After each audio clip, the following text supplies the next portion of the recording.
It was not too long ago that I was driving through the greater Lafayette area for the first time. As a Purdue student without a car, it is very hard for me to get places, and my life is contained to about a 1-mile radius from my dorm.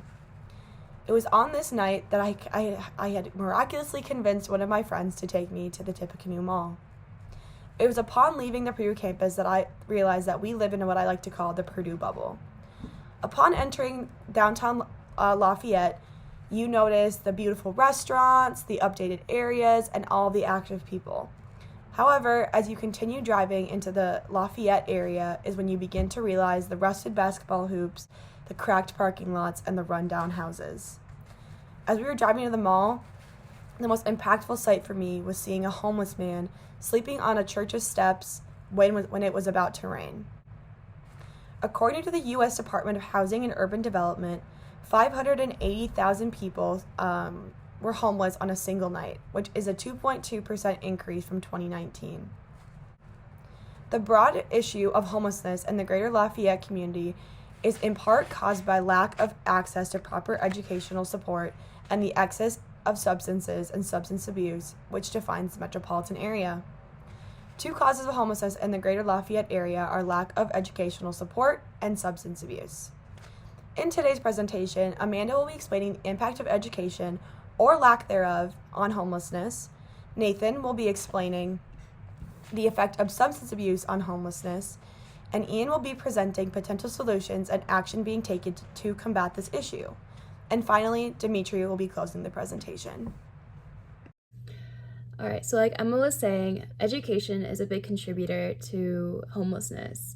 So according to knowledgeworks.org, people who do not graduate from high school are 4.5 times more likely to become homeless in their lifetime.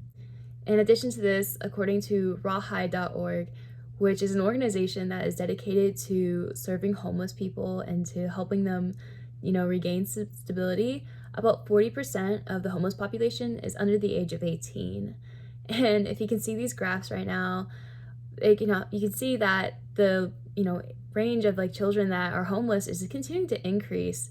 It's in this 2013 study. So at this point, it's not getting much better. It's just continuing on the rise. And so back to the rawhide though, of that 40% of children that are homeless, about 3/4 of them will not be able to obtain their GED or graduate from high school. And one of the reasons that they found because, this is happening is in a study in New York, they realized that there's this correlation between these poor graduation rates and students that are homeless that, live in these homeless shelters. And it's because these homeless shelters, they don't provide this enriching environment for them to learn and for them that, a place where they're encouraged to do their homework and continue with their studies. Meanwhile, if these homeless students stayed with ex-friends or family, they were still homeless. They didn't have a home of their own, but they were sharing it with other people. They were more likely to graduate because they had that support system behind them still, even if it didn't seem like it. And it's just a more stable environment as well, where, it's safe and they're encouraged to learn.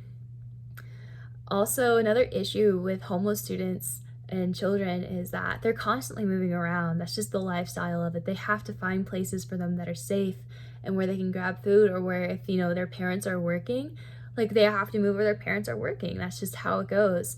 And this can cause a great, pretty big issue, a significant issue when they go transfer from schools. And it's because a lot of districts, they don't have the same standards, or they won't accept the credits, especially in high school students. They won't accept the credits, and they have different standards for them to graduate. And this causes a big issue because these students may be retaking the same course pretty much over and over and over again. They're kind of, they're getting frustrated and tired, and it's exhausting. I think we all would be pretty exhausted at that point.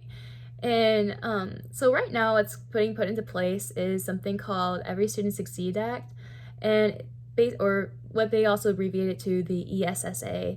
And basically this act it pretty much makes the states come up with a game plan to, combat, the different inequalities within the education system that could hinder students at, graduation or just their learning experience in general, whether it be poverty, homelessness, or race.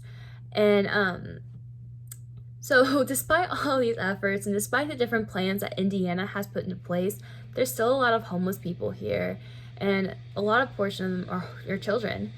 And so according to back to Knowledge Works, and what they're saying is that homeless students really need good teachers, they need safe schools, and just like all students, they need in-school supports that meet them where they are, and they also need additional accommodations so they can attend school and earn credits even when as homelessness forces them to extreme trauma. And they need consistent mentorship at school to help them stay on track to graduate. And they also need access to services outside of school like food, transportation, mental health services, because it's traumatizing not having that stable environment. So with all that being said, we're going to now transition to our next main issue, and I'm going to pass it on to Nathan. Thank you, Amanda. My name is Nathan Impellizzeri, and I will be talking about the relationship between substance abuse and homelessness, and how this relationship affects the greater Lafayette community. Substance abuse is anything that ranges from abuses of marijuana, heroin, meth, cocaine, prescribed drugs, and even alcohol, and so many other different drugs, and is a major factor that contributes to homelessness. According to the Drug Free Coalition, they collected data from the Indiana Youth Survey and concluded that substance abuse is one of the main causes of homelessness.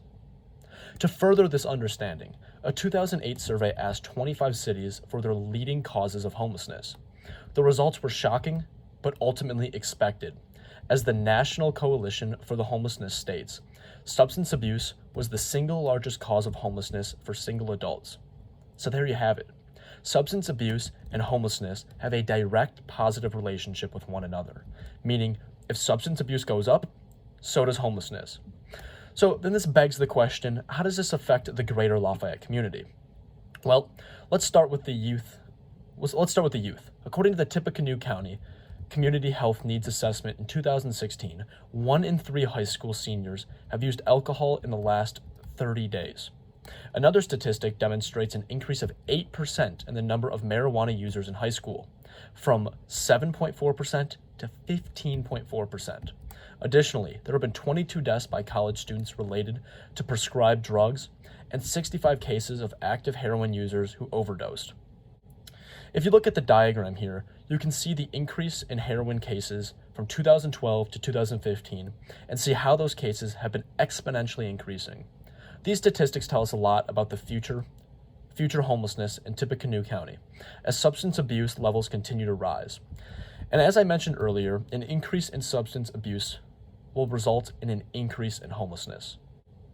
The main reason that substance abuse leads to homelessness is actually 3 main reasons. It is the drug's ability to destroy family life, work life, meaning your career, your education, and so forth, and its ability to destroy your personal goals.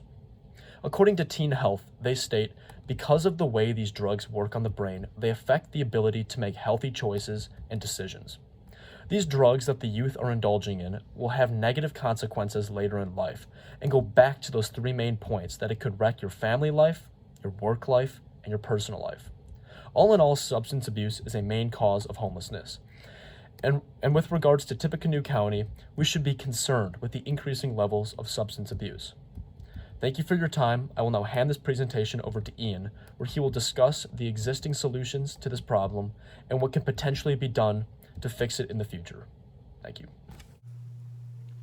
To fix the education problem of Lafayette, the education budget needs to be increased. There's not enough money per child to prepare these kids for the future. According to the House Republican Policy and Ways and Means staff, the average budget per child in Lafayette is about $6,400. While this might seem like a lot, it simply is not enough for these kids to be prepared. Countries in Europe, such as Sweden, spend a lot more. According to the OECD, Sweden spends about $12,400 per child. As you can see in the graph, that's nearly double the amount that the USA spends. In Sweden, more people go to college and are employed straight after they end their education. In addition, other European countries stress trade schools. And according to the World Education News and Reviews, about 85% of students in the USA go to college for a better job. Now, if your only goal from college is to get a better job, college should not be the only option. Germany has a unique system of trade schools. Many people who are not set to go to college go in the trade school track. Between high school and college, they spend about 2 to 4 years of time working hands-on on a business, and they skip college and instead have a job waiting for them straight after the 2 to 4 years of experience. This apprenticeship style is not looked down upon as much in Germany as it is in the USA. With the increase in budget from increasing taxes and making sure this money goes towards education and not sports or extracurriculars, this reform can get done.